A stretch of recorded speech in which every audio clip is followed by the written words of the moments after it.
This session, Changing the Narrative Through Park Management, a new public space by consensus, participation, and citizen transformation. This session is sponsored by Play Club, and we have Aníbal del Olmo, General Director of the City of Urban Development in Buenos Aires, Cleark Villatoro, and Mayu Ferrufino, Director of Fundaparque. We remind you that these sessions are recorded. You can find them on Connection ANPR and on the online community of World Urban Parks. We thank the speakers and attendees. Welcome.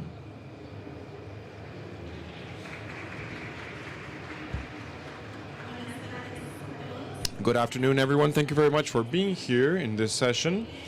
Claire and I are here to present the case of the Park Concatlan, and especially the part of how narrative has been transformed in this place thanks to this shared management.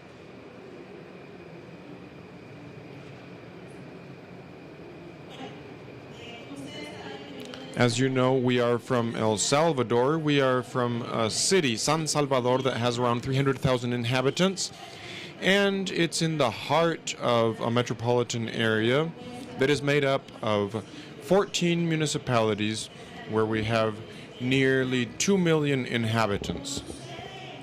As happens in many cities in Latin America, we have a scarcity of public spaces. In fact, statistics mention that the inhabitant of the metropolitan area has around 3.3 square meters of public space per inhabitant. And this situation becomes more severe because besides that, the situation of public spaces is of very low quality. That is to say, very little public space, very little quality in that public space. This is the situation that we had in the Park Cuscatlan. These are some photographs from year 2015. And at that time, we proposed the mayor of San Salvador to make a change here, together with Lazio International and USAID and the Howard Buffett Foundation. We set out to make a total change, both at an infrastructure level, but also most importantly, this was at the level of management. Together, the objective was to not repeat that vicious cycle. We didn't want to make nice projects that over the years became ugly. This was how in 2017 we closed the park for a total of 24 months. Around 100,000 people were left without this space for all this time. We had told the neighbors and everyone how this change was going to happen. We had already spoken to them about their dreams, their aspirations, and in fact we had models with which we would explain how this change was going to work, what it meant for the city. And we took advantage of that time that the space was closed to be able to do a query of what the agenda of schedules should look like later with the reopening of the park, with the objective always of the public space fulfilling its function of responding to the needs of people for whom they are designed and created. So this is how we created also the foundation of the Cucatlan Park, where I work. It has as its main function helping out the City Hall of San Salvador to manage the space. Yes, as Maya was saying, the City Hall of San Salvador signed an agreement with the Cuscatlan Foundation for the holistic management of this space. The main objective is to avoid, as Maya was saying, the deterioration, and also because in the long term, those who visit it can have a space of quality, both now and in the future. This agreement is based on principles of consensus and collaboration. The City Hall is always a main responsible person, proprietary of the space. They support us with communications, with monitoring of the activities developed, and always with the approval of City Hall in the administration of funds generated by the park. This is thanks to the fact that we have included different enterprises, as we were seeing the little cars of Berg, that for us represent a great support for the management of income that always contribute to management, to maintenance. Likewise, we have, thanks to a donor managed by the foundation Cuscatlan Bank, they donated bicycles. We have included this new enterprise, Punto Bici, which represents for us income necessary, exclusively used for maintenance of the park structure. To coordinate our activities, we have meetings weekly with the operational team of the Cuscatlan Park, and we also have a work committee that is integrated both by an equal number of members of the municipality as well as of the foundation.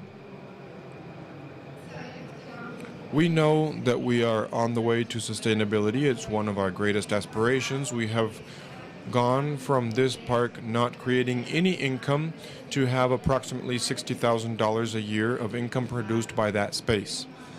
We have also gone from having approximately 100,000 visitors a year to have more or less 500,000 visitors per year. We had some activities within this space, and we have had now around 400 activities per month. Also, only 20% of the people who participated in this park considered it was safe. Now, 9 out of 10 people perceive the Cuscatlan Park as a place where they can arrive and feel safe as a family. That, together with the fact that women visitors were only 38%, now we have 56% of women participation in this space, and they indicate that they remain for 3 hours or more at this Cuscatlan Park, when it used to be that the time of the visit was about an hour and a half. We want the Cuscatlan Park to be the place that can enable mobility on bicycles. That's why we began having bicycle tours with the Cuscatlan Park. This space, we want it to be a place where neighbors who usually might not have an income to invest in their recreation, but the income they have is divided in clothing, housing, and other activities that are not a healthy recreation and family time. Parque Cuscatlan responds to that need as well. This place receives several families who come to enjoy the space. We have dance classes, and Parque Cuscatlan also receives parkour classes, taekwondo classes. Cuscatlan means place of precious things, and we want Cuscatlan Park to honor its own name with all of these activities. We also know that it's responsibility of citizens.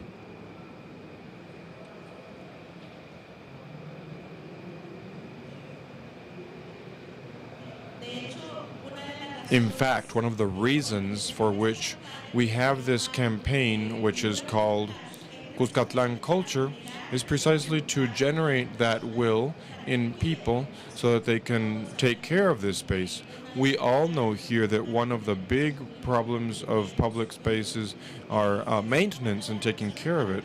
And if we make everyone participate in this responsibility, then we are sure that we are going to have fewer pressures to be able to comply with that task. So the Cuscatlan culture is the collection of positive participation, so that when it's at managing or maintaining is easier. Here we can see that what we do is evidence the benefits of the space. So made for you, taken care of by you. And what we intend is for people to understand directly the benefits had. It's a place to relax, a place to enjoy, but also a place that needs to be taken care of because otherwise we don't get those benefits.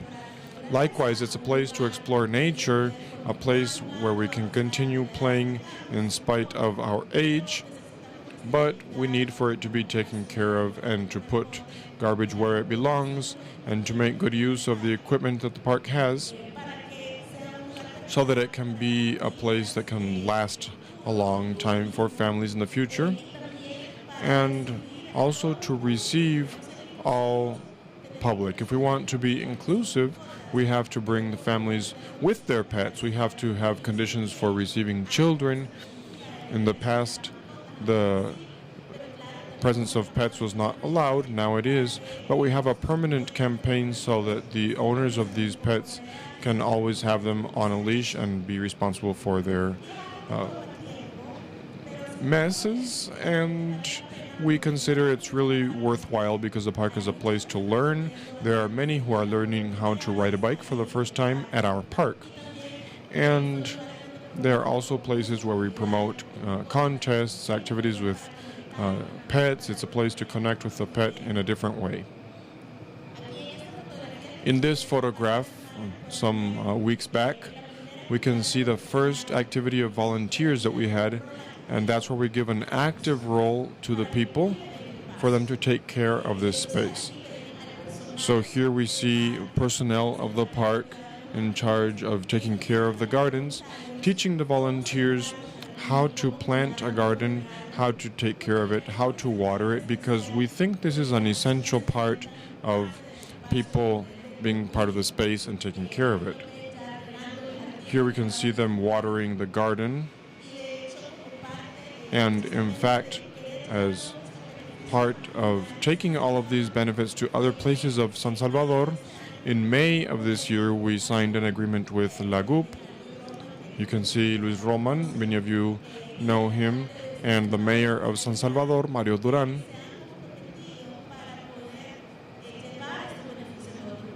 to be able to take this benefit to other parks and for this management model to extend to other parts of San Salvador, because we are sure that this is what can make a difference in the quality of living of people and for cities to be better and to be a place where we can reach our potential of being happy in our surroundings.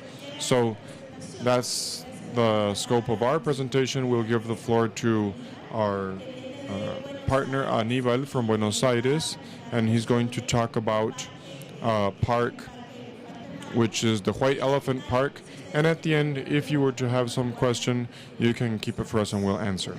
Thank you.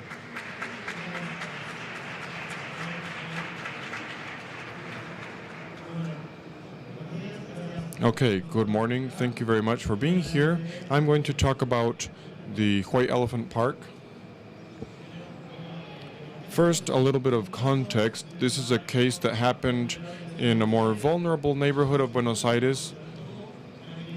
For those who don't know, the city of Buenos Aires is the capital of Argentina, a 3 million inhabitant city that receives another 3 million people every day in a radius of 200 square kilometers. The location of this is a neighborhood in the south. We have several areas in the south more vulnerable, so it's a case that's very interesting for us because it shows how we can have relevance in a neighborhood that really needs it. The White Elephant, it's called this because there's a building. There are others that are called the same. I know in Santiago there's also a building called the White Elephant. This was going to be a tuberculosis hospital, very large hospital in all of Latin America. That was the idea that they had in the 20s. The building was created in 1938. It was abandoned in 1950.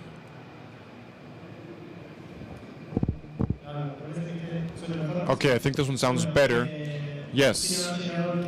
So they never finished that building. It was abandoned, and simultaneously, in the decades of the 30s, a very informal neighborhood was developing near the White Elephant. It was a completely separate neighborhood, but that neighborhood continued to invade the White Elephant building, so it was surrounded for a long time.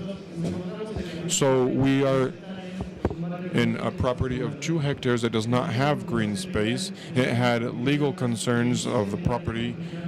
The building had structural risk. It could collapse. It was very much damaged. It had been flooded for 50 years. It was a problem, a health problem as well, in a region that has a very high populational density, almost 3 times the city of Buenos Aires, almost 500 people per hectare. So we knew we had a very great need, but how to solve it.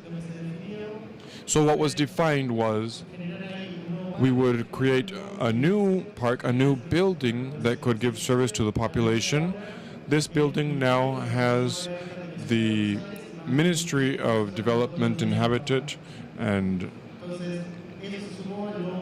this was added to a new park that was made in the space that White Elephant building used to occupy. Simultaneously, we did a demolition process of that abandoned building, participative process with the neighborhood, and the building process of the new secretary or ministry. There was a relocation of 200 families. There were other processes happening simultaneously to be able to achieve in very little time doing this change. We worked with the neighbors at work groups where we separated 33 different tables. We discussed how they would like the whole process to work, how they want the park to look, how they wanted the reforestation, how they imagined the neighborhood should look after the creation of the park. We worked with the future. We made tables for young people.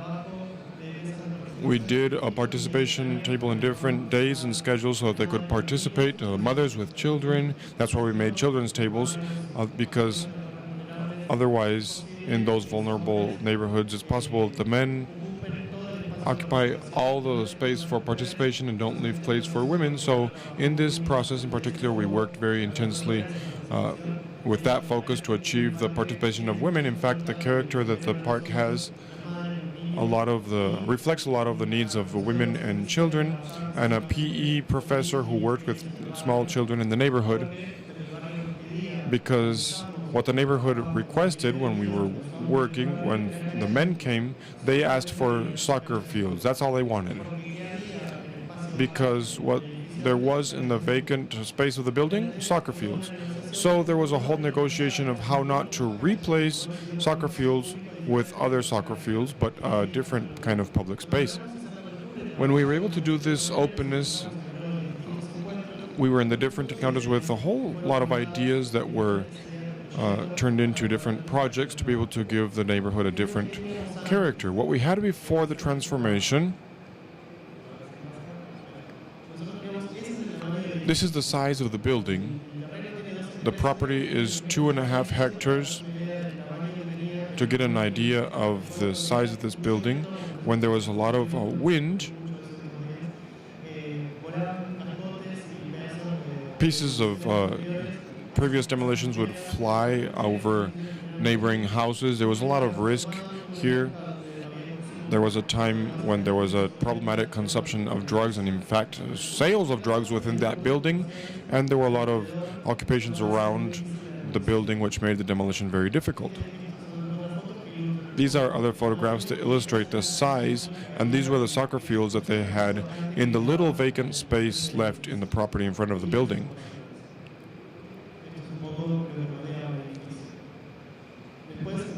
Later, we began the demolition process. The demolition process had to be done floor by floor with machines that got onto the roof, demolishing one floor at a time.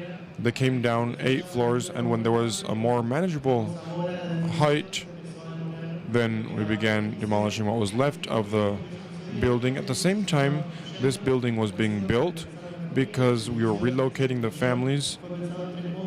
This was thought up in 3 modules to be able to build modules all the way to the end if the relocation allowed for. And we built the modules sequentially to be able to have the secretary buildings ready as soon as possible. What we got after the transformation was a new park of 12,000 square meters, only 3 floors on the new building with green terraces. One of the requirements of the neighbors was to have financial services nearby because many of the neighbors collect and they didn't have a way to go get the money without walking a whole lot of blocks with the insecurity that represents. Now they have in their own neighborhood 100 meters away an ATM machine and bank branches, and the ministry has different services. Part of what the people of the ministry did when they began the work process, this is the park today, was making workshops of entrepreneurship so that the neighborhood could create small hubs of services that could serve the employees that go to work at the ministry. So there were many new social enterprises like food. There were many flyers of neighborhood homes, and so this is how they started moving the neighborhood economically because of the affluence of about 1,500 people to that ministry building. The neighborhood has very much orientation to rest areas, green spaces, specifically for young people, children's playground areas, and has only one soccer field, which was a negotiation that we saw here. So this is a soccer field which does not have the size that the tournaments required. Therefore, the girls' team uses it in the neighborhood. And in this way, I think we were able to make it a park that created a lot of inclusion where we needed inclusion. It was a very long, arduous project with many teams in the city, but we are very proud of the final result that we had. Thank you very much.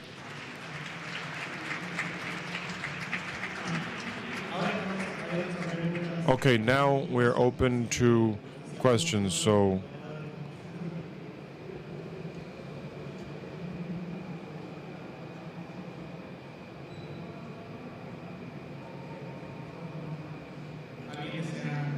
does anyone have a question?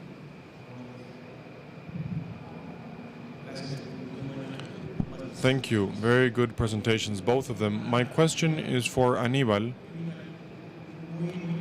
Aníbal, very interesting case of the white elephant, and my question is, what comes after that investment? How do we participate in case necessary, maintenance and improvement? Do the neighbors get involved? Does government intervene?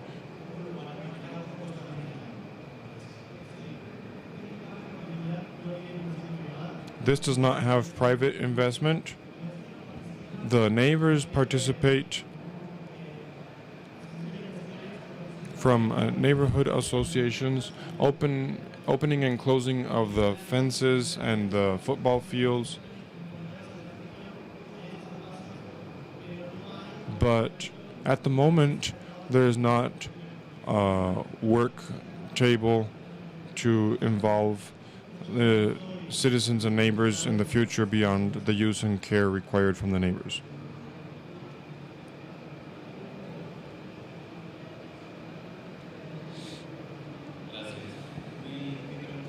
Thank you. My question is also for you, Aníbal. I wanted to ask, the 200 families that were relocated, where did you send them? Every family went to a different place because every family would choose where they wanted to relocate. Many families were from the interior of the country, so they wanted to return to the provinces where they had come from. They received funds to relocate. Others relocated in the same neighborhood, in other homes of the same neighborhood, and others to other neighborhoods of the city. So each family was a different case because they would receive funds to choose where they wanted to relocate to.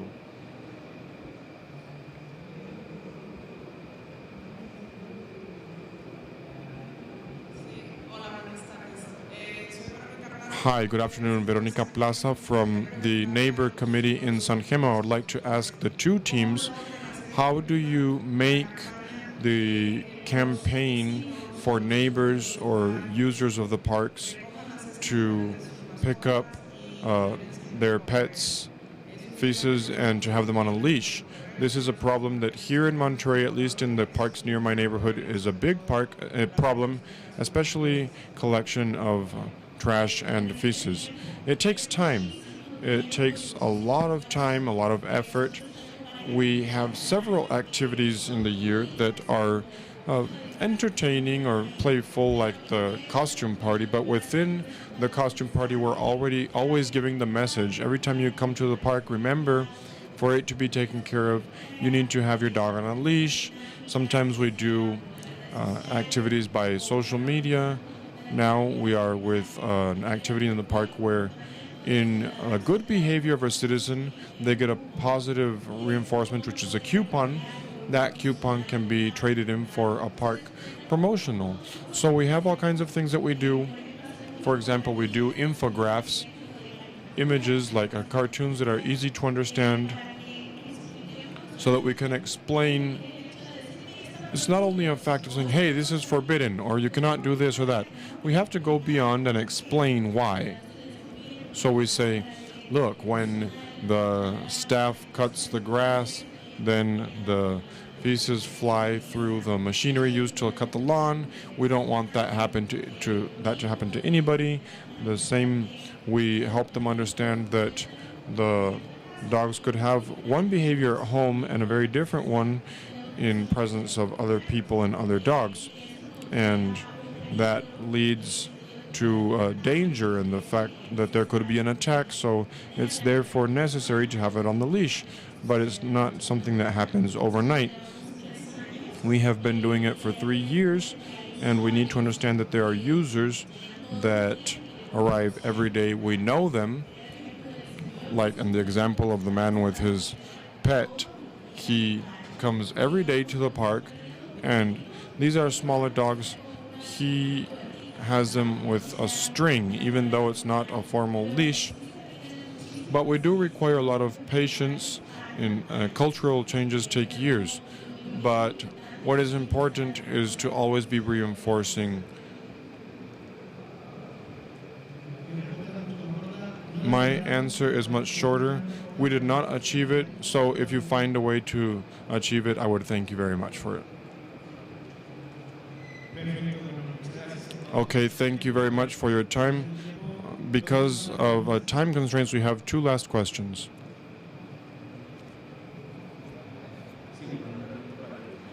A question for the project of the Cuscatlan project. You said that the perception of insecurity was high before the park and it improved. What actions did you take? What do you attribute the better sensation of security to? Well, violence and insecurity are multi-causal problems. Also, safety is a result of many layers of action. That is to say, the park has better lighting, which has improved the situation. If in the past we had 200 lamps, now we have 450 lamps. This does not mean that the park is a place that is white at night with light. We did a light analysis or study to have the best lighting possible, but we also have the presence of the tourism police present, the presence of metropolitan city agents, and the design of the park, even though it is a park that implies a level of problem for safety. We have some halls that give higher visibility to have surveillance over the territory, and the landscaping is designed in a way so that there are no visual barriers. So there is truly a very broad vision of the territory, visibility, and that helps a lot. The fact of having a waste collection program that works well also helps to improve perception of security, because when we see garbage, we feel like it's abandoned, anything could happen. But when the place is clean, then we believe there's an owner of the space, someone is in charge. So there are many factors that help for security to improve. Among them, the one that Claire was mentioning, the greater presence of women. That brings a greater diversity, because women also bring children, they bring the grandparents. Anyway, culturally, they have also been in charge of taking care of people with some disability. So that offers a diversity in the space that makes you feel like we can be here in a safer way. Very good. Last question here. Thank you very much. For the Cuscatlan Park, I would like to know a little more about the program of volunteering that you mentioned. How do you do that? How do you invite people? Yes, in the program of volunteers, that's something that we just kicked off recently. In fact, when we do the invitation by social media, we also have an audience that works at the park, like the scouts that you saw in the pictures. The group 51 meets there every week. So we call them, they call on others, and then the City Hall of San Salvador promotes this invitation. Very good. Thank you very much. Thank you for your time. Thank you to everyone for attending.